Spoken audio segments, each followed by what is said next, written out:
Interface ज्यादा बड़ा as compare to M phase. तो इंटरफेस कितना होता है 95% ऑफ सेल साइकिल। हेलो बच्चों, बेटा इस क्लास में हम लोग कवर करने वाले हैं cell cycle and cell division.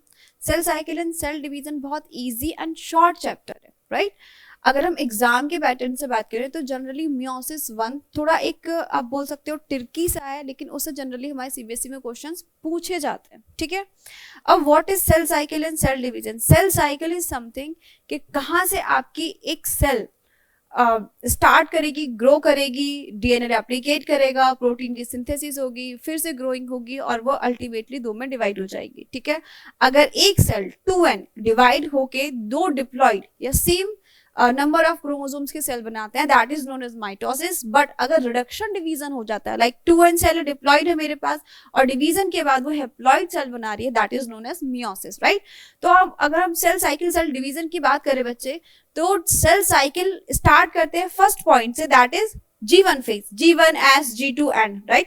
तो जब G1 से स्टार्ट करके G1 पे ही आ जाएंगे, ये है सेल साइकिल।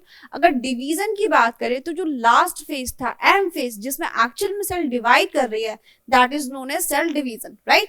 तो बेटा स्टार्ट करते हैं हम लोग इस चैप्टर को। क्या है, what is cell cycle and cell division? Cell cycle एक प्रोसेस है, ऐसे समझो बच्चे कि एक सेल थी हमारे पास, ठीक है, ये एग है, it is egg and it is sperm. इन दोनों का फर्टिलाइजेशन हुआ, क्या बनेगा? It is zygote, next embryo and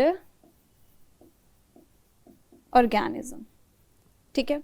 ये जो पूरी प्रोसेस है बच्चे के, एक जाइगोट, एक सिंगल सेल, जाइगोट कैसा है, ये एक सिंगल सेल है, it is single cell, okay. Single cell से एक पूरा ऑर्गेनिज्म बन जाना, मतलब यहाँ पे सेल डिवाइड हो रही है। इसी डिवीजन को हम लोग क्या बोलते थे कि एक सेल का डिवाइड होना दो में, फिर उस दो का चार में, चार का आठ में, यही प्रोसेस क्या है, सेल डिवीजन है।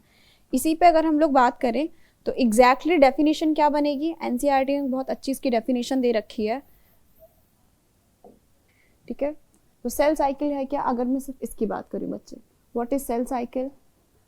Process in which cell grow, duplicate its genome and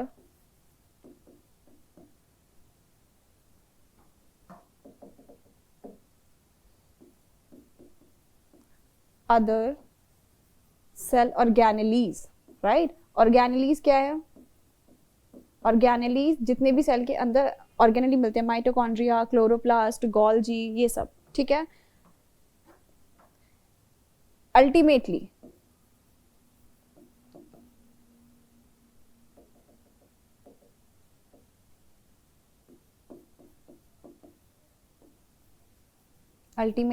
divide, और वो एंड में क्या हो जाती है, डिवाइड होती है।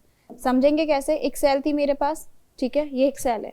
इनिशियली ये क्या करेगी बच्चे, ग्रो करेगी। अगर मैं ग्रो की बात कर रही हूँ और डुप्लीकेशन की बात कर रही हूँ तो कॉन्टिन्यूसली उसका साइटोप्लाज्म ग्रो करता रहता है, वो एक नॉर्मल प्रोसेस है। लेकिन इस पूरी प्रोसेस में सेल का साइज इंक्रीज होगा, उसके अंदर जो ऑर्गेनेली है वो भी डुप्लीकेट हो जाएंगे, जितनी भी प्रोटीन है वो सिंथेसिस होंगी, ये सब चलेगा, और फिर ये सेल एंड में जाके दो में डिवाइड हो जाती है। समझ आया? तो इस पूरी साइकिल को मैं क्या बोल रही हूँ, it is known as cell cycle. फिर सेम इसके साथ होगा, ये क्या करेगा बच्चे, ग्रो करेगा और ये अल्टीमेटली फिर दो में डिवाइड हो जाएगा। इसका जो बेटा एंड पार्ट होता है, एंड पार्ट कौन सा, वो पार्ट जिसमें सेल डिवाइड कर रही है, उसको बोल देते हैं सेल डिवीजन। तो अगर सेल डिवीजन की बात करें, सेल डिवीजन क्या है बेटा, last stage of cell cycle. Next, cell divides into कितने डॉटर सेल में, ये भी पॉइंट आता है, कितने डॉटर सेल में बच्चे, into 2 daughter cell, 2 daughter cell. एक चीज समझो, अगर मैं डॉटर सेल की बात कर रही हूँ तो जो नए सेल्स बने हैं उसको बोलते हैं डॉटर सेल, जो डिवाइड होती है बेटा उसको बोल देते हैं हम लोग पेरेंटल सेल, ठीक है। देखो सेल साइकिल को मेनली हम दो पार्ट में डिवाइड करते हैं। फर्स्ट होता है इंटरफेज और सेकंड वन होता है एम फेज। इंटरफेज क्या है, अगर मैं एक शॉर्ट टर्म में देखें तो ऐसा समझो बच्चे कि ये एक साइकिल है, ठीक है, it is G1 S G2 and M। तो एक साइकिल के फॉर्म में चल रहा है, इसी फॉर्म में चलता है, इसलिए बोलते हैं series of event. Okay, G1 से लेके G2 तक ये पूरा फेज कौन सा होता है, जिसमें सेल खुद को ग्रो करेगी, ठीक है, जितने ऑर्गेनली होंगे वो डिवाइड करेंगे, और जो डीएनए होता है बेटा वो डुप्लीकेट करेगा, सिंथेसाइज करेगा, ठीक है, प्रोटीन सिंथेसाइज करेंगे। ये सारा जो पार्ट होता है G1 से लेके G2 तक का, इस फेज को बोलते हैं हम लोग इंटरफेज, ठीक है। ये हमारे पास क्या है बेटा, इंटरफेज, ठीक है। अगर सेल साइकिल का इसमें भी देखो इंटरफेज ज्यादा बड़ा है as compare to M phase. तो इंटरफेज कितना होता है, 95% ऑफ सेल साइकिल, पूरी साइकिल का इंटरफेज कितना होता है, 95%। लेकिन जो एम फेज होता है बेटा, एम फेज मैंने बोला ना कि एक्चुअल फेज जिसमें सेल डिवाइड करती है वो एम फेज होता है, ठीक है। तो एम फेज क्या है तुम्हारा, division phase, it is mitotic phase, ठीक है। ये कितना होता है बच्चे, 5%, जिसमें एग्जैक्ट डिवीजन होगा। इसके बेस पे अगर मैं कुछ करेक्टरिस्टिक्स लिखूं एम की, तो इंटरफेस क्या है बेटा, लॉन्गेस्ट, एंड एम फेज कैसा हो जाएगा, शॉर्ट, ठीक है। क्या इंटरफेस में डिवीजन हो रहा है, नो, नो डिवीजन। यहां डिवीजन होगा, यस, यहां पे क्या होता है बच्चे, डिवीजन होता है, ठीक है। ये मेन पॉइंट है इसके, समझ आ गया। तो इंटरफेस क्या है और एम फेज क्या है, लेकिन इसमें भी बहुत सारी चीजें होती है। आगे जाके आप पढ़ोगे कि G1 S और G2 ये क्या है, सब फेज है। इंटरफेस के सब फेज कौन कौन से हो जाएंगे, G1 S एंड G2। अब एक चीज देखो बच्चे, मैंने ये एरो लगाए, एरो क्यों लगाए, क्योंकि इसी सीक्वेंस में चलते हैं। लाइक पहले क्या होगा, G1 होगा, नेक्स्ट होगा S और फिर होगा G2। अगर एम फेज की बात करें तो एम फेज के सब फेज कौन से होते हैं, first one is karyokinesis. Karyokinesis, karyokinesis में जो न्यूक्लियस होता है सेल का वो डिवाइड करता है। उसके बाद कौन सा होता है बच्चे, एंड साइटोकाइनेसिस। साइटोकाइनेसिस, समझ आ गया, ठीक है। ये होती है cell. Interphase, my M phase, इनका डिवीजन, इनका डिफरेंस, ये सब कुछ आना चाहिए, ठीक है। नेक्स्ट, अगर मैं और बात करूं, एनसीईआरटी में कुछ सेल्स हैं जिसका दे रखा है बेटा टाइम, डिवीजन टाइम कितना होता है। अगर हम ह्यूमन की बात करते हैं, स्टार्ट करते हैं ह्यूमन, ठीक है, ह्यूमन सेल, ह्यूमन सेल का टाइम कितना दे रखा है बच्चे, 24 आवर। नेक्स्ट, ईस्ट, ईस्ट का दे रखा बच्चे 90 minute. And E coli, E coli का कितना बच्चे, 20 मिनट। ये समझ आ रहा है कि मिनट क्या है, आर क्या है, डिवीजन, ड्यूरेशन क्या है। इसका मतलब है 24 आवर में ह्यूमन की सेल 1 से 2 कॉपी बना लेती है, समझ आया, 1 से 2 कॉपी। तो 23 आवर, जो उसके 23 आवर थे वो तो प्रिपरेशन में चले जाएंगे। अगर मैं 24 की बात करूं तो 2 पार्ट में डिवाइड किया, ठीक है। 23 आवर का क्या चलेगा बच्चे, इंटरफेस, एंड 1 आवर में एक्चुअल डिवीजन होता है। ये किसका केस है, ये ह्यूमन का केस है, ठीक है। नेक्स्ट हम स्टार्ट करते हैं बच्चे G1 से। एक्चुअल में G1 में चल क्या रहा है, देखो G1 ग्रोथ फेज है। G1 की फुल फॉर्म देखो बच्चे, G1 क्या है, ग्रोथ फेज। ये वो फेज है जिसमें सेल क्या करेगी, ग्रो करेगी, ठीक है। नेक्स्ट, और उसको क्या बोल देते हैं, गैप फेज। गैप फेज क्यों, क्योंकि डिवीजन के बीच में आ रहा है, एम फेज के बीच में ही आता है ना G1, राइट, G1 S और G2। तो G1 जो है, G1 एंड G2 दोनों एम फेज के बीच में आते हैं, तो वो क्या माने जाते हैं, गैप फेज। एक्चुअल में डिवीजन किस में हो रहा है, एम फेज में हो रहा है, ठीक है। नेक्स्ट, अगर आप पूछो कि गैप फेज एग्जैक्टली आता कहाँ है, G1 बच्चे आता कहाँ है, G1 कहाँ आता है, post mitotic phase. Post mitotic phase वो फेज है जो बेटा माइटोटिक के बाद आता है। मैंने बोला ना कि साइकिल की अगर हम बात करें, इससे अगर हम क्वेश्चन करके देखें बच्चे, ये क्या था, G1 S G2 and M। अब मैं बोल रही हूँ कि G1 क्या है, पोस्ट माइटोटिक है। पोस्ट माइटोटिक मतलब एम फेज के बाद आ रहा है, एंड प्री सिंथेटिक, सिंथेटिक के पहले आ रहा है, ठीक है। ये क्या है बेटा, पोस्ट माइटोटिक है एंड प्री सिंथेटिक है। दूसरा, G1 के कुछ करेक्टरिस्टिक्स हैं जो हमें याद करने बच्चे। G1 में सेल ग्रो करेगी। जहां भी आप ग्रो की बात करोगे कि ग्रो इन साइज और सेल में ग्रोथ हो रही है, वहां आप बात करो कि साइटोप्लाज्म, उसका साइटोप्लाज्म इंक्रीज हो रहा होगा, साइटोप्लाज्म इंक्रीज हो रहा है। प्लस सेकंड पॉइंट है कि देखो साइटोप्लाज्म जनरली ना हमेशा ग्रो करता रहता है, ये तो एक कॉन्टिन्यूस प्रोसेस है, लेकिन यहाँ हम स्टेप में बता रहे हैं तो मैं इसलिए बता रही हूँ कि यहाँ पे साइटोप्लाज्म और ग्रोथ ये सब चलती रहती है, अदरवाइज साइटोप्लाज्म कैसा है, कॉन्टिन्यूस प्रोसेस है, वो होता ही रहता है। नेक्स्ट बात करते बच्चे, क्या सेल मेटाबॉलिकली एक्टिव होगी? मेटाबॉलिकली एक्टिव का क्या मतलब है कि अगर ये कोई सेल है, ठीक है, ये इसका न्यूक्लियस है, बेटा इसमें क्या है, साइटोप्लाज्म, साइटोप्लाज्म में कुछ रिएक्शन चलती हैं जिसको हम लोग बोलते हैं मेटाबॉलिक रिएक्शंस। अगर वो रिएक्शंस हो रही है हम उस सेल को बोलते हैं मेटाबॉलिकली एक्टिव। तो यस, वो सेल कैसी है, मेटाबॉलिकली एक्टिव है, उसमें क्या चल रहा है, मेटाबॉलिज्म चल रहा है, ठीक है, वो कैसी है बेटा, मेटाबॉलिकली एक्टिव। नेक्स्ट देखो बच्चे, प्रीवियस जो स्टेज होगी वो नेक्स्ट स्टेज के लिए खुद को क्या करेगी, प्रिपेयर करेगी ना। नेक्स्ट स्टेज कौन सा है तुम्हारा, एस फेज। एस फेज में सिंथेसिस हो रही है, मैं अभी शॉर्ट में बता देती हूँ, सिंथेसिस मतलब डीएनए का डुप्लीकेशन हो रहा है ना, डीएनए का डुप्लीकेशन हो रहा है मतलब डीएनए का रेप्लिकेशन हो रहा है। तो जितने प्रोटीन चाहिए डीएनए के रेप्लिकेशन के लिए वो कहाँ सिंथेसाइज हो जाते हैं, G1 फेज में, समझ आया। तो यहाँ पे सबसे मेन बात क्या है बच्चे कि प्रोटीन सिंथेसाइज होगा क्योंकि उसको नेक्स्ट स्टेज में जाना चाहिए।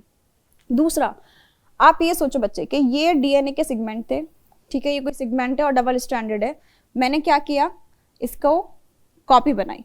कॉपी बनाने के बाद सबको पता है डीएनए कैसा होता है, सेमी कंजर्वेटिव, एक नया डीएनए का स्ट्रैंड होगा, एक ओल्ड डीएनए का स्ट्रैंड होगा। अब ये जो न्यू वाला स्ट्रैंड बना है बच्चे, ये दोनों न्यू वाले स्ट्रैंड है, इसको बनाने के लिए तुम्हें क्या चाहिए, यूनिट चाहिए ना डीएनए की, जिससे डीएनए बनता है वो यूनिट चाहिए, उस यूनिट का नाम क्या है, न्यूक्लियोटाइड, समझ आया। तो इसमें हमें क्या बनाने हैं बच्चे, न्यूक्लियोटाइड भी सिंथेसाइज करने हैं, ठीक है। बस ऐसा सोच के चलो, जो भी नेक्स्ट स्टेज होगी उससे पहले हमें उसको प्रिपेयर करना पड़ेगा। Plus duplication of organelle, organelle क्या हो गए, बहुत सारे ऑर्गेनेली जो भी सेल के अंदर होते हैं, मैं सबकी बात कर रही हूँ, लेकिन क्या यहाँ पे सब सिंथेसाइज होते हैं, नहीं, यहाँ पे कुछ होते हैं जो सिंथेसाइज नहीं होते, जैसे माइटोकॉन्ड्रिया, क्लोरोप्लास्ट, ये कहाँ सिंथेसाइज होते हैं बेटा, ये होते हैं G2 में जाके, ठीक है। समझ आ गया कि ये एग्जैक्टली चल क्या रहा है। G1 में ग्रोथ होगी, ग्रोथ के कुछ स्टेप होते हैं और वो तुम्हें याद करना है। इसी स्टेज में एक चीज और होती है बच्चे कि अगर सेल को ग्रो नहीं करना, सेल को सेल साइकिल में एंटर नहीं करना, उसको ग्रोथ चाहिए ही नहीं, उसको डिवीजन चाहिए ही नहीं, तो वो उस साइकिल को एग्जिट कर जाती है। एग्जिट कैसे करेगी, वो G1 से आके एग्जिट कर जाएगी और यहाँ आता है G0 फेज। G0 फेज, और हम इसको क्या बोलते हैं, क्यूसेंट फेज और इनएक्टिव फेज, समझ आया।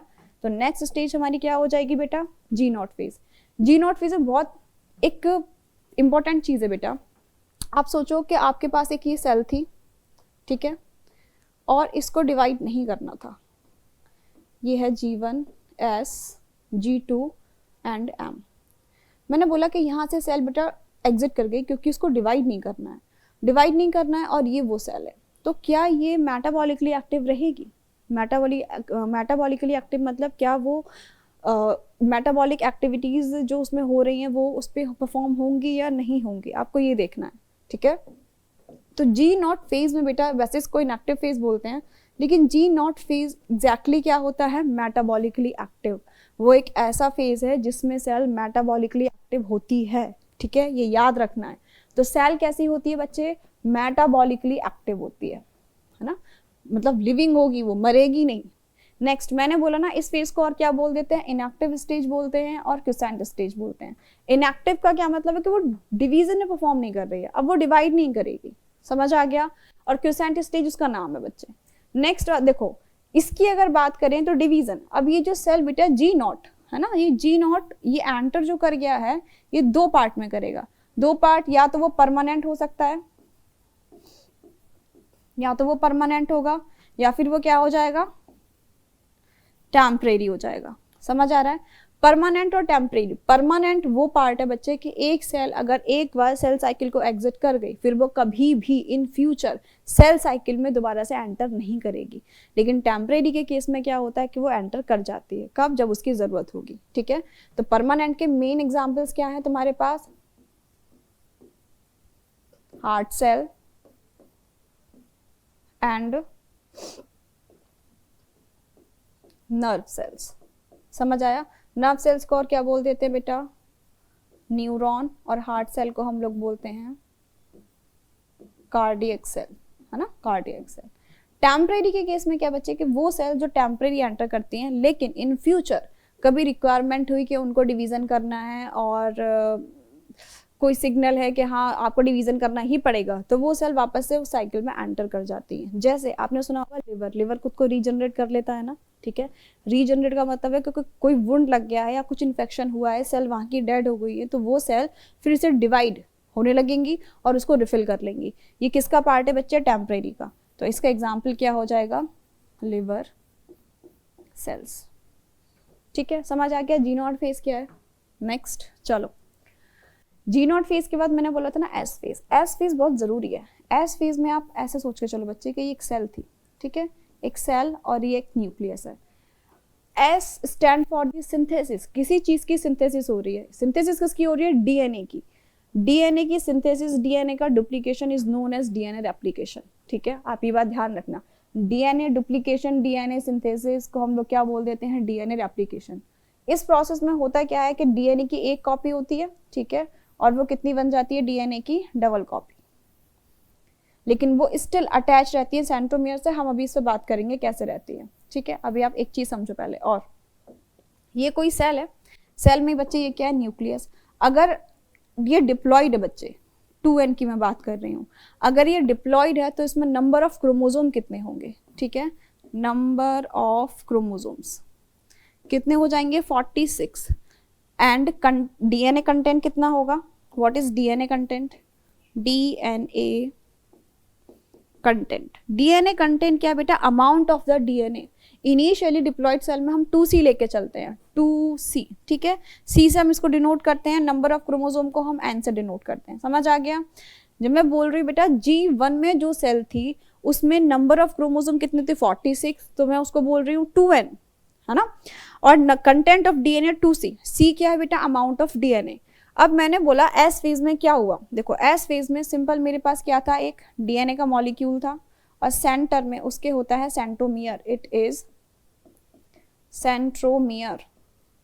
सेंट्रोमियर बेटा वो पार्ट है जो डिसाइड करता है कि बेटा क्रोमोसोम का स्ट्रक्चर कैसा होगा। इसके मूव करने से, अगर ये बहुत ज्यादा ऊपर है तो एल शेप के क्रोमोसोम बनते हैं, वो हम आगे पढ़ेंगे किसमें? सेल यूनिट ऑफ लाइफ में, ठीक है। अभी आप इतना देखो कि ये एक डीएनए का मॉलिक्यूल था, अगर ये डुप्लीकेट हुआ, डुप्लीकेट होने से क्या होगा बच्चे? एक मॉलिक्यूल और बनेगा और हमारे पास एक पुराना मॉलिक्यूल भी था, ठीक है, क्योंकि डुप्लीकेशन तो हुआ है ना।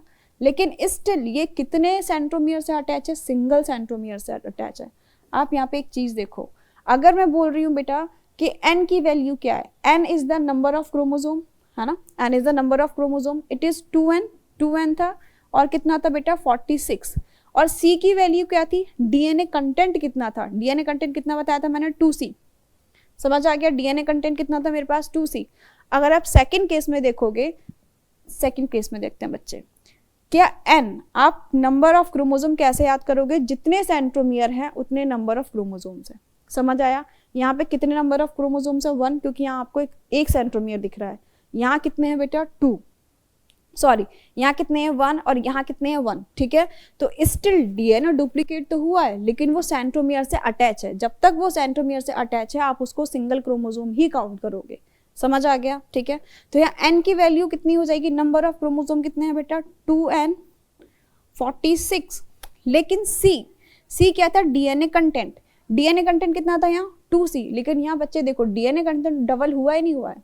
डीएनए कंटेंट डबल हुआ है, इसको हम लोग बोल देते हैं 4c। समझ आया?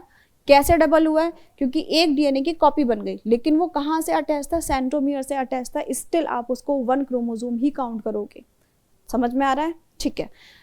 इस पूरी प्रोसेस को एक बहुत सिंपल सी लाइन में एनसीईआरटी में दे रखा है बच्चे। वो उन्होंने क्या दे रखा है? उन्होंने क्या बोला है? ओके, चलो यहीं लिख लेते हैं। उन्होंने बोला बच्चे डीएनए कंटेंट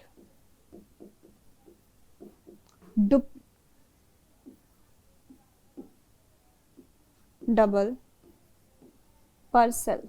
समझ आया? ये एनसीईआरटी का है बच्चे कि जो डीएनए कंटेंट है वो डबल हो गया पर सेल। पर सेल में डीएनए डबल क्यों हो गया है कि पहले कितना थे 46 क्रोमोसोम थे, बाद में भी 46 ही है, लेकिन पहले 46 का एक सिंगल स्ट्रैंड था, अब उसी पर डबल है, लेकिन वो सेंट्रोमेयर से अटैच है, आप उसको सिंगल 1 ही काउंट करोगे। समझ आया? नेक्स्ट, अब आप ये सोचो बेटा, इतना लंबा डीएनए होता है, इतना लंबा थ्रेड लाइक डीएनए है, और वो इतने छोटी सी जगह में कैसे आ गया? न्यूक्लियस तो बहुत छोटा है, राइट? सेल भी बहुत छोटा है, न्यूक्लियस तो उससे भी ज़्यादा छोटा है, वो कैसे आ गया? तो डीएनए को कंडेंस करने के लिए, ठीक है, उसको छोटा बनाने के लिए उसको किसी चीज़ पे हम रैप करते हैं। जैसा थ्रेड होता है ना, थ्रेड को हम लोग रील पर रैप करते हैं, जब आप थ्रेड रील से हटाओगे तो कितना लंबा हो जाता है, लेकिन अगर आप चाहो तो उस रील का और एक छोटा सा बॉल बना सकते हो, टाइटली पैक करके बना सकते हैं। सिमिलरली जो डीएनए है बच्चे, डीएनए को पैक करने के लिए कुछ प्रोटीन चाहिए, उस प्रोटीन को बोलते हैं हिस्टोन प्रोटीन, ठीक है। उसकी सिंथेसिस भी कहाँ होती है? उसकी सिंथेसिस भी इसी फेज में होती है। पैकेजिंग क्यों बोल रहे हैं? फॉर पैकेजिंग, पैकेजिंग इसलिए बच्चे कि थ्रेड लाइक डीएनए है, उसको कॉपी कर, सॉरी, थ्रेड लाइक डीएनए है, उसको क्या करना पड़ेगा? उसको पैक करना पड़ेगा, बाइंड करना पड़ेगा। बाइंड कैसे करते हैं? आप ऐसा सोचो कि ये क्या है तुम्हारा हिस्टोन प्रोटीन, इसको बोलते हैं बेटा ऑक्टामर, और इस पे तुम्हारा डीएनए क्या करता है? रैप करता है। रैप कैसे करता है? ऐसे, ठीक है। जब कोई चीज़ ऐसे रैप करेगी तो आप देखो बच्चे कि जो थ्रेड, अगर मैं इसको खोल दूंगी तो कितना लंबा हो जाएगा, और अगर मैं उसके लूप बना रही हूँ तो वो और कंडेंस हो जाएगा। यही काम है पैकेजिंग का। समझ आया? एक मेन चीज़ जो बहुत ज़रूरी है बेटा कि डुप्लीकेशन कहाँ होता है? ओके, इट इज सेंट्रियोल, है ना? It is centriole. सेंट्रियोल का डुप्लीकेशन कहाँ होता है बच्चे? एस फेज में ही होता है। सेंट्रियोल का डुप्लीकेशन भी कहाँ होता है? एस फेज में ही होता है, ठीक है। समझ आ गया? चलो नेक्स्ट बात करते हैं। अब हमने क्या क्या पढ़ लिया? हमने पढ़ा जीवन, देखो हमने अब तक क्या क्या पढ़ा है बच्चे? हमने जीवन पढ़ा, यहाँ से हमने G0 पढ़ा, हमने S पढ़ा, ठीक है। अब हम यहाँ G2 कंप्लीट करेंगे। G2 क्या है? और G2 कंप्लीट करने के बाद मेरा इंटरफेस खत्म, कंप्लीटेड, ठीक है। G2 क्या है बेटा? सिंपल, ग्रोथ फेज 2 और गैप फेज 2। ग्रोथ फेज 2 और इट इज गैप, ठीक है, it is gap, gap phase 2, है ना, क्योंकि सेकंड में आ रहा है फर्स्ट। चलो इसमें एग्जैक्टली होता क्या है बच्चे? कुछ ऐसे ऑर्गेनेली होते हैं जो यहाँ पर डुप्लीकेट करते हैं। मैंने बोला था ना, कुछ ऑर्गेनेली होते हैं जो फर्स्ट में कर लेते हैं, ज्यादातर तो फर्स्ट में कर लिया, लेकिन सेकंड में कौन कौन करता है बेटा? माइटोकॉन्ड्रिया करता है, क्लोरोप्लास्ट करता है, एंड गोल्जी करता है। इनका डुप्लीकेशन कहाँ होता है? G2 में होता है, ठीक है। प्लस आपको ट्यूबुलिन प्रोटीन पता होगा, ठीक है। ट्यूबुलिन प्रोटीन एक टाइप का, आप समझो ट्यूबुलिन क्या होता है? साइटोप्लाज्म है ना, उसमें स्ट्रक्चर होते हैं। ट्यूबुलिन प्रोटीन का काम क्या है बच्चे? कि ट्यूबुलिन जो डीएनए होता है उसको सेपरेट करने में हेल्प करता है। वो बाइंड करेगा और उसको पुल करेगा, जिससे जो डीएनए के सेगमेंट थे, जो मैंने ऐसे बनाया था ना ये, ठीक है, अब इसको मैं एक ऊपर खींचेगा, इसको एक नीचे खींचेगा, तो ये अलग अलग हो जाते हैं, दोनों अलग अलग हो जाते हैं, सेपरेट हो जाते हैं। समझ आया? तो ये काम जो कर रहा है बच्चे, फॉर्मेशन ऑफ स्पिंडल फाइबर, ठीक है, ये कौन है? स्पिंडल फाइबर है, इसको बनाने का काम कौन करता है? ट्यूबुलिन करता है, ठीक है। तो उसका सिंथेसिस, मैंने बोला ना, एम फेज के लिए जितनी प्रिपरेशन होगी वो कहाँ हो जाएगी? G2 में हो जाएगी। तो ट्यूबुलिन का सिंथेसिस कहाँ हो जाएगा बच्चे? G2 में हो जाएगा। दूसरा, इट इज रिपेयर, ओके। एक चीज और देखनी है, अभी हम आगे जाके बात करेंगे कि सेल का क्या इतना इजीली होता है सेल साइकिल? इतना इजीली सेल साइकिल हो जाएगी? नहीं, इतना इजीली नहीं होती बेटा। हर फेज के बाद, G1 के बाद, S के बाद, G2 के बाद, M फेज में ना चेक पॉइंट्स होते हैं कि G1 में जितनी भी प्रॉपर्टी, जितने काम थे वो हुए या नहीं हुए, उसको चेक करने के लिए एक पॉइंट होता है जिसको हम लोग बोलते हैं G1 चेक पॉइंट, है ना। ऐसे ही G2 के लिए होता है, S के लिए होता है, और M के लिए भी होता है। वही है कि अगर कोई डीएनए कंप्लीटली बेटा कॉपी नहीं हुआ, कुछ एरर आ गया, कुछ म्यूटेशन आ गया, कुछ शिफ्ट हो गया, ठीक है, या कुछ मिसमैच हो गया, न्यूक्लियोटाइड के मैच होते हैं ना, क्या मैच होता है बच्चे? A डबल बॉन्ड के साथ T, G triple bond C, ठीक है। न्यूक्लियोटाइड हमेशा ऐसे ही पेयर करते हैं, हो सकता है कुछ मिसमैच हो जाए, ठीक है। इट माइट बी पॉसिबल कि A और C आपस में पेयर बना लें, पॉसिबल है ना। इस केस में क्या होगा बच्चे? इस केस में ये क्या है? म्यूटेशन है, इट इज म्यूटेशन। अगर आपने ये म्यूटेशन चेक नहीं किया और सेल को ग्रो करने के लिए, डिवाइड होने के लिए आगे भेज दिया, तो वो जो डीएनए है उसमें वो एरर है। समझ आया ना? एरर है, वो आगे जाके क्या कॉज कर सकता है? कोई भी डिसऑर्डर कॉज कर सकता है। इसीलिए उसको चेक करने के लिए हमारे पास क्या होते हैं, check cell and repair damage. ये बेटा क्या है, ये चेक पॉइंट है, वो हम नेक्स्ट टॉपिक में ये चैप्टर के एंड में कवर करेंगे, ठीक है। ओके, सो लास्ट क्लास में हम लोग कवर कर चुके थे इंटरफेस और सब phase of interface like G1, S and G2, right. Interface वो फेज था बच्चे जिसमें सेल प्रिपेयर कर रही थी for division. The point is कि जो एक्चुअल डिवीजन होता है वो माइटोटिक है, ठीक है। माइटोटिक क्या है बेटा, एक्चुअल डिवीजन। देखो माइटोटिक क्या, एक्चुअल डिवीजन। एक्चुअल डिवीजन का मतलब है कि जो एक सेल बच्चे खुद को प्रिपेयर करके ग्रो कर रही थी, ग्रो करने के बाद 2 में डिवाइड कर रही थी, राइट ऐसे ही हो रहा था ना, दिस इज माइटोसिस। ओके, ये माइटोसिस है। The point is mitosis is a process and उस डिवीजन को हम लोग क्या बोल देते हैं, माइटोटिक डिवीजन बोलते हैं। इसलिए बोलते हैं कि एक्चुअल डिवीजन जो है उसको माइटोटिक डिवीजन ही बोलते हैं। माइटोटिक डिवीजन में हम ऑलरेडी पढ़ चुके हैं। माइटोटिक डिवीजन में हमारे पास 2 फेज होते हैं। First one is karyokinesis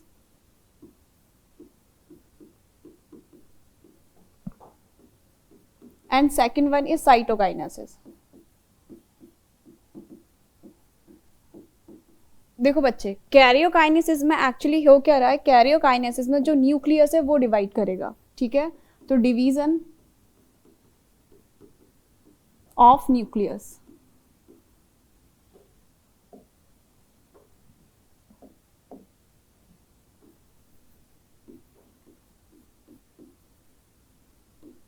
next अगर एक सेल की बात करें तो सेंटर में उसके मुझे क्या मिल रहा था, उसके सेंटर में मुझे मिल रहा था न्यूक्लियस। यहाँ न्यूक्लियस होगा, फर्स्ट जो डिवाइड करेगा वो न्यूक्लियस डिवाइड करेगा, उसके बाद जितना इसके अंदर का मटेरियल होगा वो डिवाइड करेगा। तो सेकंड प्रोसेस क्या हो जाएगी मेरी, cytokinesis. It is division of cytoplasm,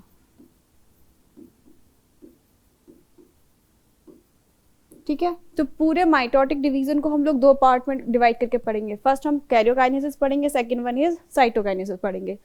karyokinesis के मल्टीपल पार्ट है। लाइक अगर न्यूक्लियस की बात करें तो क्या न्यूक्लियस एक साइड डिवाइड हो जाता है, नहीं।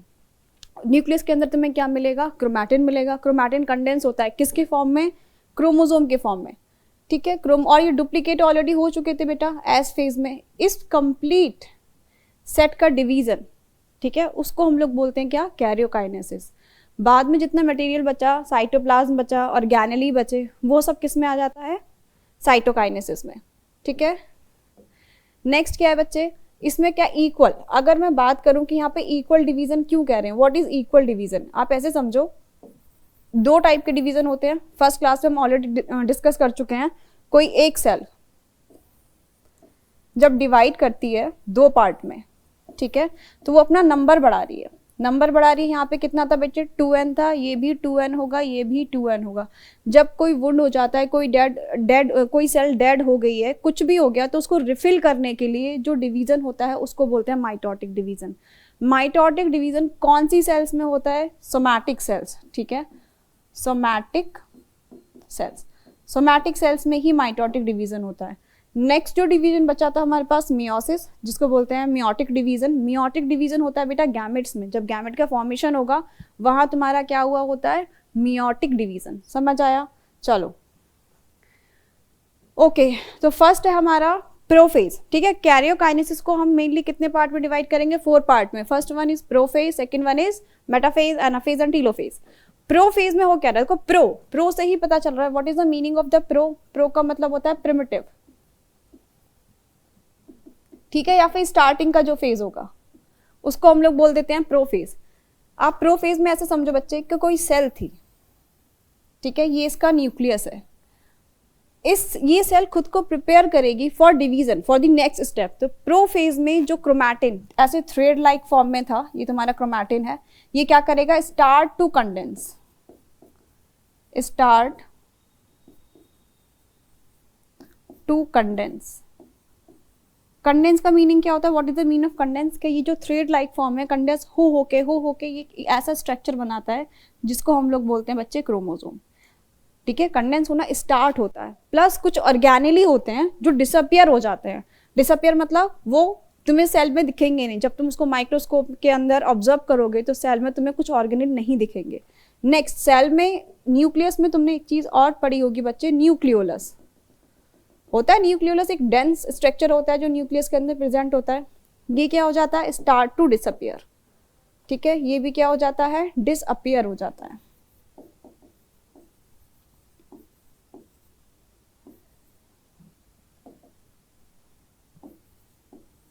Okay, disappear. इसके साथ साथ हमारे पास क्या होते हैं, दो सेंट्रियोल्स भी होते हैं। ठीक है, ये हमारे पास क्या है बच्चे, दो सेंट्रियोल। ये सेंट्रियोल्स अपोजिट मूव करना शुरू करते हैं। अपोजिट क्यों, क्योंकि इनको अपोजिट पोल पे आना है, यहाँ इसको आना है, तो ये अपोजिट मूव करना शुरू करेंगे। समझ आया? द पॉइंट इज कि पूरे प्रो फेज में बच्चे क्या ये एक साथ प्रोसेस चल रही होती है? नहीं, एक साथ नहीं चलती है।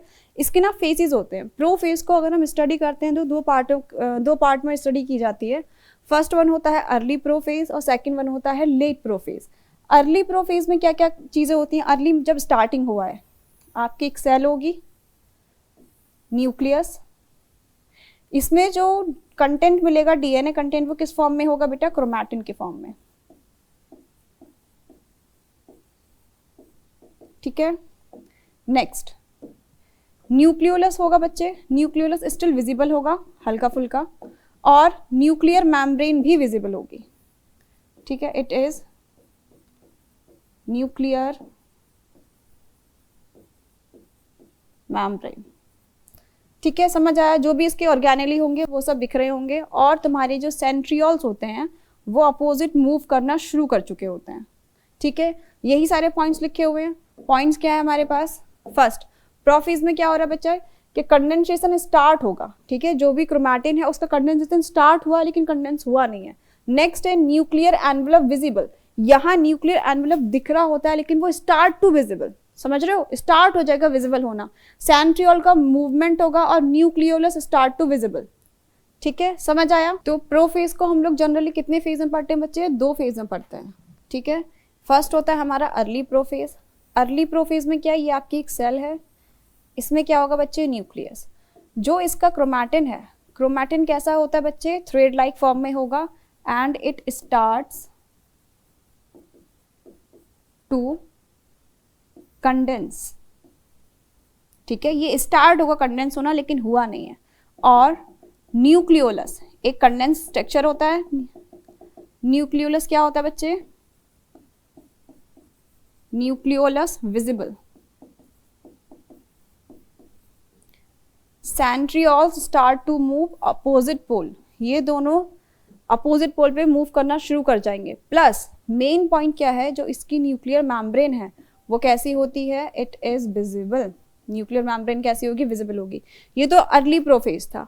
अगर लेट प्रोफेज की बात करें तो लेट प्रोफेज में क्या क्या चेंज आते हैं? ये आपका क्या है? न्यूक्लियस। इसके अंदर क्रोमैटिन स्टार्ट टू कंडेंस, और वो क्या बना चुका होगा बच्चे? क्रोमोसोम लाइक स्ट्रक्चर, है ना? कंडेंस होना वो क्या हो चुका है? स्टार्ट हो चुका है।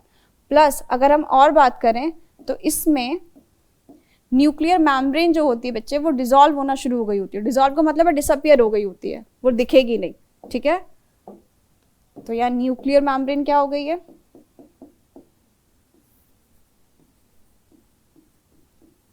न्यूक्लियर मेम्ब्रेन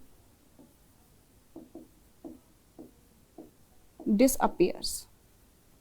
प्लस क्या यहां तुम्हें न्यूक्लियोलस दिख रहा है? नहीं, न्यूक्लियोलस डिसअपियर।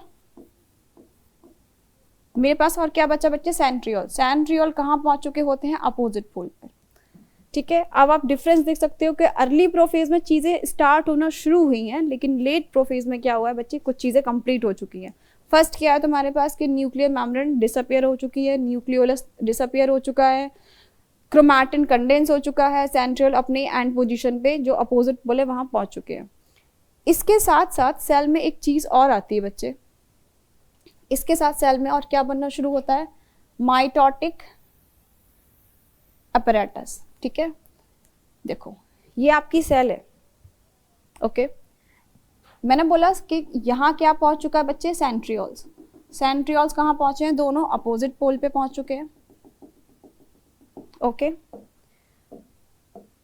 ये हैं बच्चे माइक्रोट्यूब्यूल्स।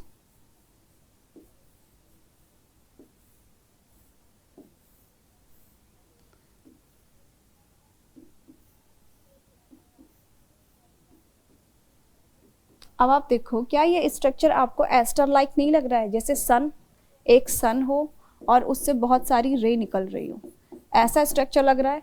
इस पूरे स्ट्रक्चर को, ध्यान दो बच्चे, इस पूरे स्ट्रक्चर को हम लोग क्या बोल देते हैं? इस पूरे स्ट्रक्चर को हम लोग बोलते हैं एस्टर। ठीक है, it whole structure is known as aster. अगर पूछा जाए कि व्हाट इज एस्टर, एस्टर में तुम्हें दो चीज मिलेंगी। फर्स्ट क्या मिल रहा है? Centriole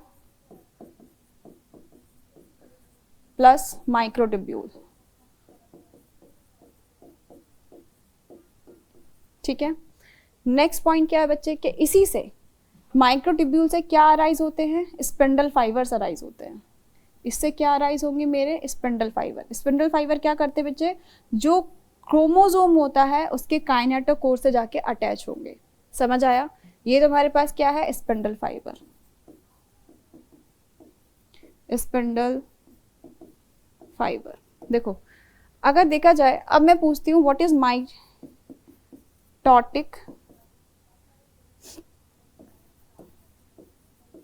apparatus. What is mitotic apparatus? क्या हो जाएगा बच्चे? Centriole plus empty microtubule plus spindle fibre. ठीक है, ये भी बन चुका होता है। क्यों? क्योंकि नेक्स्ट फेज में क्या होगा? स्पिंडल फाइबर अटैच होंगे किससे? क्रोमोसोम से। सेम चीज लिखी हुई है, क्या लिखा हुआ बच्चे? Mitotic spindle made up of microtubule forming spindle fibres, है ना।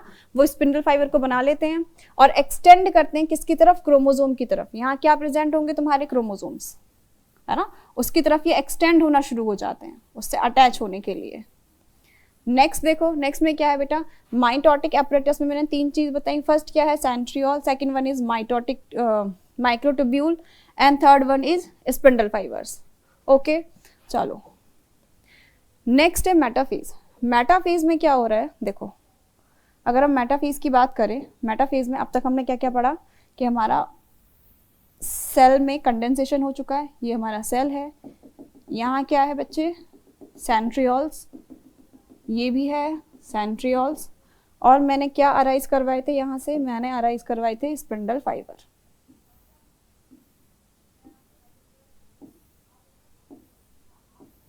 ओके, स्पिंडल फाइबर अराइज हुए। नेक्स्ट पॉइंट क्या है? अब ध्यान से देखना, अगर मैं एक क्रोमोसोम बना रही हूँ, पहले हम एक स्ट्रक्चर देखते हैं बच्चे क्रोमोसोम का। आप ये देखो कि अगर मैंने एक क्रोमोसोम बनाया, क्रोमोसोम के सेंटर में क्या होता है? सेंट्रोमियर। बेटा इसके ऊपर एक प्रोटीन होती है, ठीक है, इसके ऊपर यहाँ पे एक प्रोटीन लगी होती है, उसको बोलते हैं kinetochore. It is kinetochore. Spindle fibre centromere से अटैच नहीं होते, स्पिंडल फाइबर किससे अटैच होते हैं? काइनेटोकोर से। सिमिलर अगर हम इसकी बात करें, यहाँ पे अगर हम क्या बनाते हैं बच्चे? यहाँ बना लेते हैं अपने क्रोमोसोम।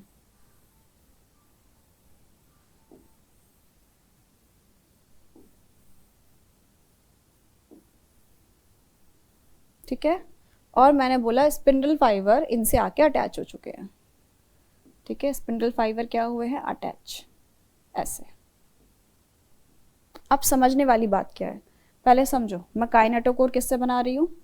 ग्रीन से, ताकि आपको समझ में आए कि एग्जैक्टली अटैच किससे हो रहे हैं? काइनेटोकोर से अटैच हो रहे हैं। इसमें पॉइंट क्या है? इसमें कुछ कुछ चीज़ें ये याद करने वाली हैं कि जितने भी क्रोमोसोम हैं बच्चे, जितने भी आपके पास क्रोमोसोम हैं, वो सेंटर पे आके अटैच हुए हैं। आपने देखा ये सब कहाँ है? एक सेंटर पे, है ना। जो सेल का सेंटर है उस पे आके ये अलाइन हो जाते हैं।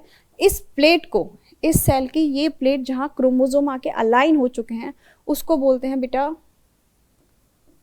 Metaphase plate. ठीक है, वो प्लेट जहाँ पे क्रोमोसोम आके अलाइन हो जाते हैं, अलाइन हो जाएंगे, प्लस स्पिंडल फाइबर काइनेटोकोर से उनसे अटैच हो जाएगा। अब अलाइन होने का अगर मैं मीन बोल रही हूँ बच्चे, ध्यान दो, मेरे पास टोटल नंबर ऑफ क्रोमोसोम कितने थे? हमने टोटल नंबर ऑफ क्रोमोसोम कितने पढ़े थे? 2n, है ना। 2n मतलब 46 की बात करें तो जब ये अलाइन हुए हैं बच्चे, तो ये 1 पेयर्स में अलाइन हुए हैं। समझ आया? ये एक ही प्लेट पे अलाइन हुए हैं, लाइक 1 1 2 2 3 3, क्योंकि 46 में पेयर होता है ना। 46 में क्या होता है? पेयर होता है। 23 और 23, यही पेयर होता है। तो ये कौन से मिलेंगे तुम्हें, 1 2 एंड सो ऑन, जितने भी होगा। समझ आया। अब देखो, chromosome are at their most condensed and visible form. यहाँ एक मेन चीज़ और है, बहुत में मल्टीपल टाइम ये क्वेश्चन पूछा जाता है कि ऐसा कौन सा फेज है जहाँ पे क्रोमोसोम की स्टडी की जाती है। क्रोमोसोम की स्टडी का क्या मीनिंग है कि उसका स्ट्रक्चर कैसा है, उसका शेप कैसा है, वो कितना कंडेंस्ड है, कितना कंडेंस्ड नहीं है। इन सब चीज़ों में जो स्टडी करी जाती है वो मोस्ट कंडेंस्ड फॉर्म में करी जाती है, और वो फॉर्म कहाँ मिलती है तुम्हें, मेटाफेज में मिलती है। मेटाफेज में ही ये हाईली कंडेंस्ड होते हैं और सबसे ज़्यादा विजिबल फॉर्म, मतलब अच्छे से आप उसको देख सकते हो। नेक्स्ट क्या है बच्चे, जितने भी क्रोमोसोम होते हैं स्पिंडल फाइबर से अटैच होते हैं। मैंने बोला ना काइनेटोकोर, काइनेटोकोर एक टाइप का प्रोटीन है, इट इज अ प्रोटीन, ठीक है। अलाइन हुए हैं किस पे बेटा, मेटाफेज प्लेट, है ना। सेल की वो प्लेट जिसपे क्रोमोसोम अलाइन होते हैं उसको क्या बोल देते हैं, मेटाफेज प्लेट बोलते हैं। नेक्स्ट क्या बच्चे, each chromosome contain 2 sister chromatids are attached with the centromere. देखो ये लाइन समझो, ये लाइन क्या बोल रही है बच्चे, ये बोल रही है ऐसे, ये दोनों क्या है, ये दोनों सिस्टर क्रोमैटिड्स हैं, ठीक है। अगर हम बात करें तो ये क्या हो जाएंगे हमारे पास, सिस्टर क्रोमैटिड्स। सिस्टर क्रोमैटिड किससे अटैच है, सिस्टर क्रोमैटिड्स बताओ बच्चे, ये अटैच है सेंट्रोमियर से, सेंट्रोमियर। बट स्पिंडल फाइबर किससे अटैच हुआ था, स्पिंडल फाइबर अटैच हुआ था काइनेटोकोर से। काइनेटोकोर कहाँ मिलेगा, इसके जस्ट ऊपर। अगर मैं यहाँ काइनेटोकोर बनाना चाहूँ तो काइनेटोकोर कहाँ मिलेगा, यहाँ और यहाँ। यहाँ पे आके क्या बाइंड करेगा बच्चे, स्पिंडल फाइबर बाइंड करेंगे। समझ आया, ठीक है। ये है तुम्हारा मेटाफेज। नेक्स्ट फेज आता है एनाफेज, ठीक है। एनाफेज बहुत इजी है और बहुत सिंपल भी है। देखो एनाफेज में एग्जैक्टली क्या हुआ है, ये सेल है हमारे पास। सेल में आप एक चीज और देखो बच्चे,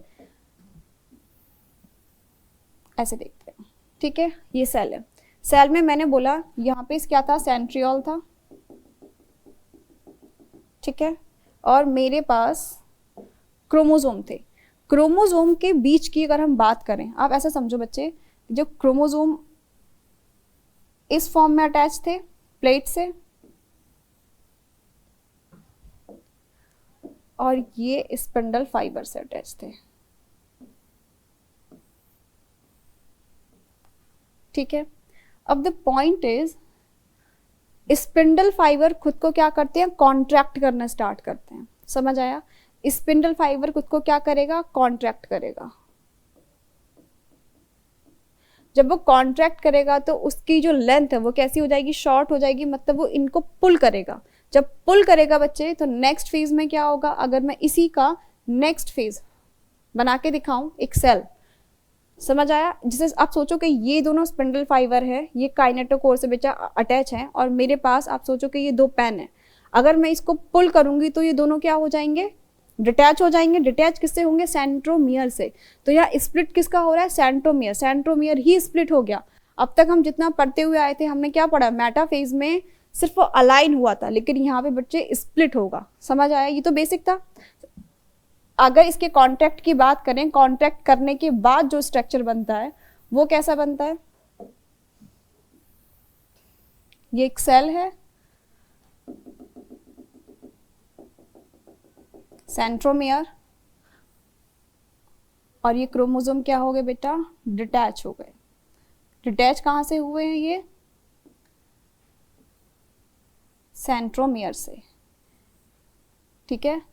इस पॉइंट पे अगर हम एक चीज और बात करें कि कौन सी चीज है जो स्प्लिट हुई है, स्प्लिट क्या हुआ है, सेंट्रोमियर स्प्लिट हुआ है, क्योंकि सेंट्रोमियर से ही सिस्टर क्रोमैटिड अटैच थे, और इसमें सिस्टर क्रोमैटिड अलग अलग हो चुके हैं।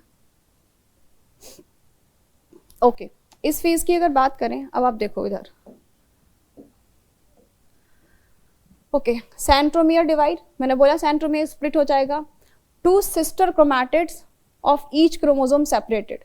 सिंपल, आप सोचो कि ऐसे ये 2 क्या थे मेरे पास, सिस्टर क्रोमैटिड्स थे, और मैं इसको अलग अलग पुल करूंगी, ये क्या हो जाएगा, डिटैच हो जाएंगे।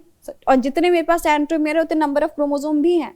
अगर इसमें नंबर ऑफ क्रोमोसोम की बात करेंगे तो कितना हो जाएगा, डीएनए कंटेंट कितना चल रहा था अब तक, 4C चल रहा था डीएनए कंटेंट। यहाँ नंबर ऑफ क्रोमोसोम क्या हो गया, डबल हो गया, क्योंकि जितने सेंट्रोम है उतने नंबर ऑफ क्रोमोसोम, ठीक है। तो यार नंबर कितना हो जाएगा बच्चे, अब तक 46 चल रहा था, अब क्या हो जाएगा 92, है ना, 92 हो जाएगा। 46 नीचे वाले प्लेट पे आ जाएंगे और 46 ऊपर प्लेट पे चले जाएंगे। नेक्स्ट लाइन में मेरे पास क्या है बच्चे, each chromatid contains daughter chromosome, ठीक है। जब ये स्प्लिट होंगे तो क्या बनाएंगे, डॉटर क्रोमोसोम। मैंने बोला ना पेरेंट सेल जब डिवाइड होती है तो जो डिवाइड होकर सेल बनती है उसको डॉटर सेल बोलते हैं। सिमिलरली वो पेरेंट क्रोमोसोम जब स्प्लिट हो गया तो ये जो बने इसको हम लोग क्या बोल देते हैं, डॉटर क्रोमोसोम, ठीक है। पुल टूवर्ड अपोजिट पोल्स, ठीक है, अपोजिट पोल की तरफ पुल करेंगे, क्योंकि जो तुम्हारे स्पिंडल फाइबर हैं, स्पिंडल फाइबर क्या कर रहे हैं, कॉन्ट्रैक्ट कर रहे हैं, स्पिंडल कॉन्ट्रैक्ट करते हैं, ठीक है। प्लस इनके बीच में भी एक फाइबर होते हैं और ये क्या कर जाते हैं बच्चे, ये रिलैक्स कर जाते हैं। इन दोनों की वजह से क्या होता है, जो सिस्टर क्रोमैटिड है वो स्प्लिट हो जाते हैं, ठीक है। सिंपल क्या लिखा हुआ है बेटा, contraction and relaxation of spindle fibre and inter chromosomal fibre. जो दो क्रोमोसोम के बीच में फाइबर थे वो क्या हो गए, रिलैक्स हो गए। नेक्स्ट बच्चा, each pole receive an identical and equal set of chromosome. अब मैं बोल रही हूँ आइडेंटिकल एंड इक्वल क्यों, जितने क्रोमोसोम बच्चे नीचे थे सेंटर में थे वो इक्वल ही तो डिवाइड हुए हैं, राइट, इक्वली डिवाइड हुए, इसलिए बोलते हैं कि वो आइडेंटिकल और इक्वल सेट ऑफ क्रोमोसोम होंगे, क्योंकि यहाँ कोई क्रॉसिंग ओवर या रिकॉम्बिनेशन तो हुआ नहीं है। इसका मीनिंग क्या है कि जो दोनों पोल है उस पे number of chromosome and DNA content equal होगा। एक लाइन है बच्चे, centromere are always toward the pole and arms trail behind it. इसके बेस में ना क्रोमोसोम का स्ट्रक्चर भी डिसाइड होता है। कैसे, देखो बच्चे, आप सोचो कि एक ये थ्रेड है, ठीक है, ये क्रोमोसोम है, और अगर मैं इसको सेंटर से पुल करूंगी तो इसके ये दोनों पॉइंट क्या हो जाएंगे, नीचे आ जाएंगे। जहां से मैं फोर्स लगाऊंगी वो चीज कहाँ चली जाएगी, पोल की तरफ। सिमिलरली मैंने सेंट्रोमियर से जब इसको पुल किया है तो सेंट्रोमियर कहाँ मिलेगा तुम्हें, पोल की साइड मिलेगा, और इसके जो टेल्स हैं वो कहाँ मिलेंगे, बिहाइंड, इसके पीछे मिलेंगे। समझ आ गया, इस लाइन का ये मीनिंग है और इस पे PYQ भी है। ओके, सो सेंट्रोमियर की पोजीशन से क्रोमोसोम का स्ट्रक्चर डिसाइड होता है। जैसे फर्स्ट क्या है तुम्हारे पास, metacentric, first one is metacentric, ठीक है। मेटासेंट्रिक में अगर ये आपका क्रोमोसोम है तो सेंट्रोमियर एग्जैक्टली मिड में प्रेजेंट होगा, और अगर आप इस साइड से इसको पुल करोगे तो एक शेप क्या बनाएगा बच्चे, ये V शेप बनाएगा, ठीक है। तो सेंट्रोमियर कहाँ है बेटा,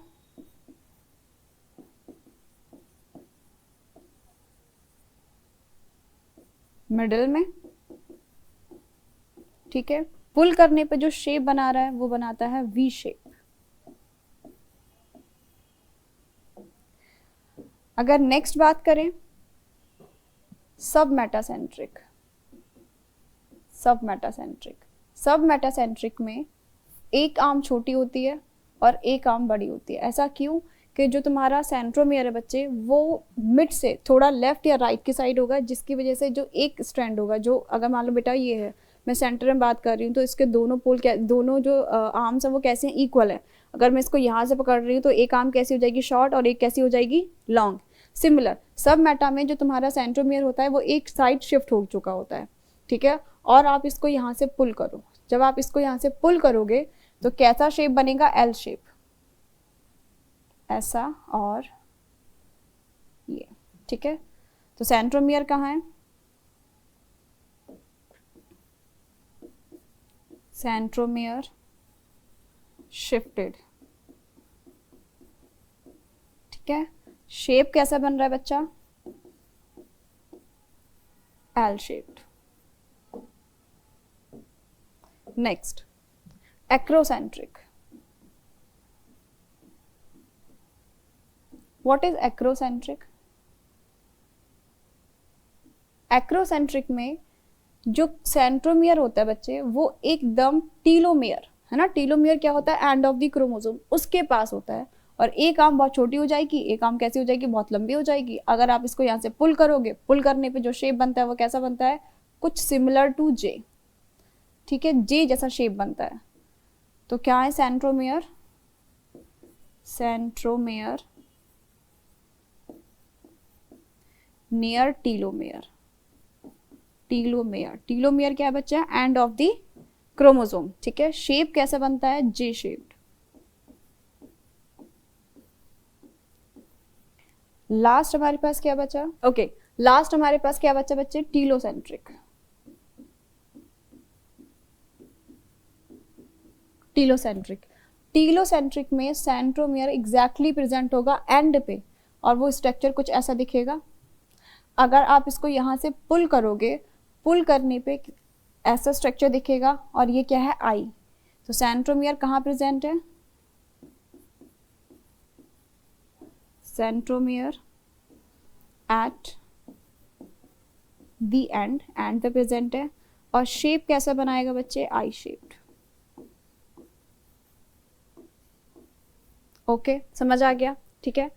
तो सेंट्रोमियर की पोजीशन के बेस पे क्रोमोसोम के कुछ स्ट्रक्चर होते हैं या कुछ शेप्स बनती हैं, उसकी हम बात करें। First one is metacentric, metacentric में कैसा बनेगा, वी शेप, सब मेटा में एल शेप, एक्रो में जे शेप, एंड टीलो में आई शेप। नेक्स्ट हम आते हैं टीलोफेज। टीलोफेज, अब तक क्या हुआ है, एक सेल थी, सेल में जो क्रोमोसोम था वो डिवाइड हो चुका था, लेकिन वो पोल पे नहीं पहुंचा है, ठीक है। वो अभी कहाँ पर है, एकदम सेल के बीच में ही है, कहीं प्रोसेस चल रही है, सेपरेशन की प्रोसेस चल रही है।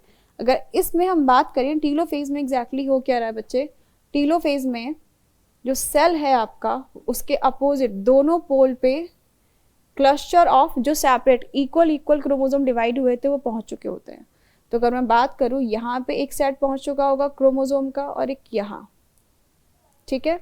ये क्या है बेटा,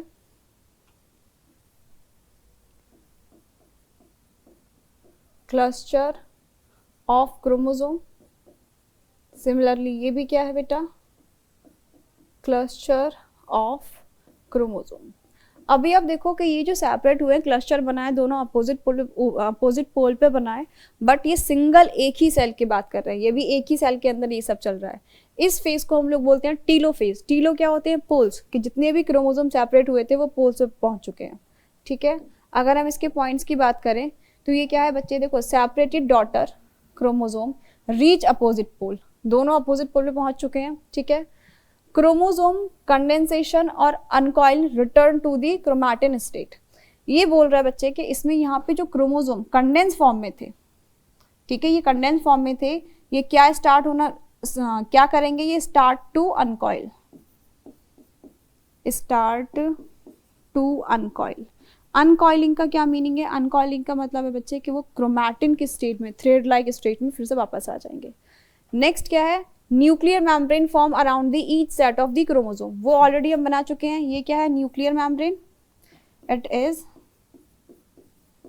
न्यूक्लियर मेम्ब्रेन, ठीक है। न्यूक्लियर मेम्ब्रेन डिसअपियर कब हुई थी, प्रोफेज में, और यहाँ पे ये क्या हो गई है, शो हो गई है। प्लस कुछ स्ट्रक्चर जो ऑलरेडी वहां पे डिसअपियर हो गए थे, जैसे कि न्यूक्लियोलस हो गया, गोल्जी, ईआर, ये रीअपियर हो जाते हैं। रीअपियर मतलब फिर से दिखने लगेंगे। प्रोफेज में ये सारे स्ट्रक्चर क्या हो गए थे, डिसअपियर हो गए थे, राइट। और इस फेज में, टीलो फेज में आते आते ये स्ट्रक्चर कैसे हो जाते हैं, अपीयर होने लगते हैं, ठीक है।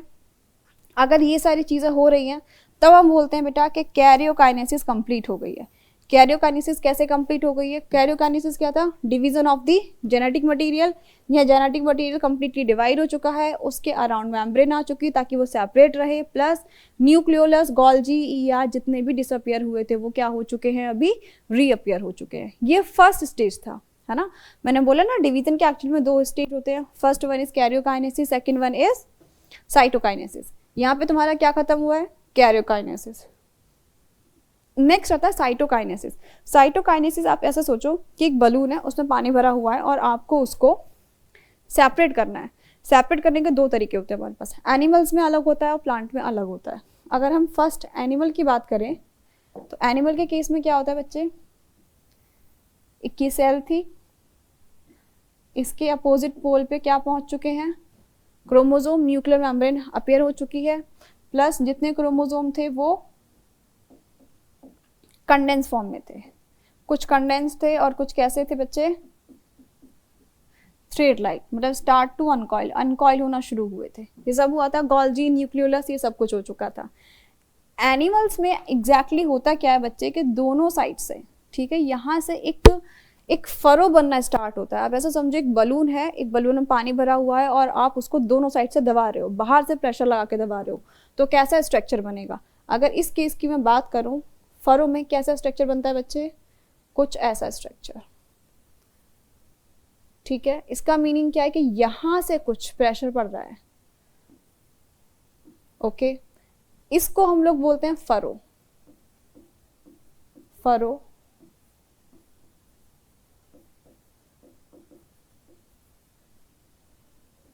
सेंट्रीपिटली, ठीक है। ये कैसे डिवाइड हो रहा है, सेंट्रीपिटली डिवाइड हो रहा है। प्लस यहाँ पे एक रिंग बनती है, ठीक है, यहाँ पे क्या बनती है, एक रिंग स्ट्रक्चर बनता है जो इसको सेपरेट करेगा अलग से। इस रिंग को क्या बोल देते हैं, it is known as contractile ring, ठीक है, it is known as contractile ring. अगर नेक्स्ट स्टेज की बात करें, नेक्स्ट स्टेज में क्या होगा,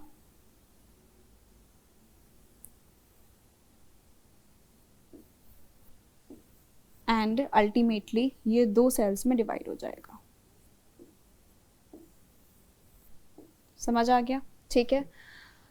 क्रोमोसोम के अगर नंबर की बात करें, देखो यहाँ पे जो स्टेट था ये एक ही सेल की स्टेट की बात कर रहे हैं, ठीक है। यहाँ पे क्रोमोसोम कितने हो जाएंगे बेटा, अलग अलग है, तो मैं उसको फर्स्ट से, अगर मैं इस सेल की बात करके चलूँ, यहाँ कंटेंट कितना है 2C और 2N, है ना, 2C 2N सिमिलर, ये सब डिवाइड हो गया। तो एग्जैक्टली जहाँ से स्टार्ट हुआ था सोमैटिक सेल, अगर जीवन में बात करें, मैंने 2C 2N लिया था और अल्टीमेटली जो मेरे पास प्रोडक्ट बना है ये भी क्या है बेटा, 2C एंड 2N, है ना, 2C एंड 2N। तो क्या मैं बोल सकती हूँ कि इक्वेशनल डिवीजन था। इक्वेशनल मतलब ना ही कोई रिडक्शन हुआ है क्रोमोसोम के नंबर में, ना ही डीएनए के कंटेंट के नंबर में, इसलिए इस पूरे स्ट्रक्चर को, माइटोटिक को हम लोग क्या बोलते हैं, इक्वेशनल डिवीजन बोल देते हैं, ठीक है। अगर इसकी थ्योरी की बात करें तो थ्योरी में क्या है बच्चे, देखो फरो फॉर्मेशन हुआ था, ठीक है, फरो फॉर्मेशन हुआ है, ये क्या था बच्चे, हमारे पास फरो था, ठीक है। एक कॉन्ट्रैक्टाइल रिंग बनती है, ये है हमारे पास contractile ring. Next myosin filament. अब ये कॉन्ट्रैक्टाइल रिंग जो है ये किस किस की बनी है, ये किस किस की बनी होती है बेटा, फिलामेंट, देखो myosin filament plus ER, ER क्या होता है, एंडोप्लाज्मिक रेटिकुलम, ठीक है, समझ आ गया। Next it create furrow and pinches the parent cell into 2 daughter cell. Pinches की अगर बात करें, वही है सेम बलून वाला स्ट्रक्चर है कि जब आप उसको पिंच करोगे, ऐसे करके अगर तोड़ोगे उसको, प्रेशर लगाओगे, फरो लगाओगे, एक फरो जैसा प्रेशर क्रिएट करोगे, तो वो अल्टीमेटली 2 पार्ट में डिवाइड हो जाएगा, ठीक है। मेम्ब्रेन कैसे फ्यूज करती है बच्चे, मेम्ब्रेन हमेशा इनवर्ड ही फ्यूज करेगी, इनवर्ड का मतलब अंदर के साइड ही फ्यूज करेगी, ओके। नेक्स्ट पॉइंट क्या था बच्चे, कि जो मेम्ब्रेन फ्यूज करेगी वो इनवर्ड फ्यूज करेगी, ठीक है। ये सब चीज़ें कैरेक्टरिस्टिक्स किसके थे बेटा, ये एनिमल के। द पॉइंट इज के एनिमल का और प्लांट का जो साइटोकाइनेसिस है वो डिफरेंट होता है। लेकिन डिफरेंट क्यों होता है, प्लांट में क्या मिलेगा तुम्हें, सेल वॉल मिलेगा, लेकिन एनिमल में सेल वॉल नहीं होती है, ठीक है। इसलिए दोनों में क्या होता है, दोनों में सेपरेट होता है।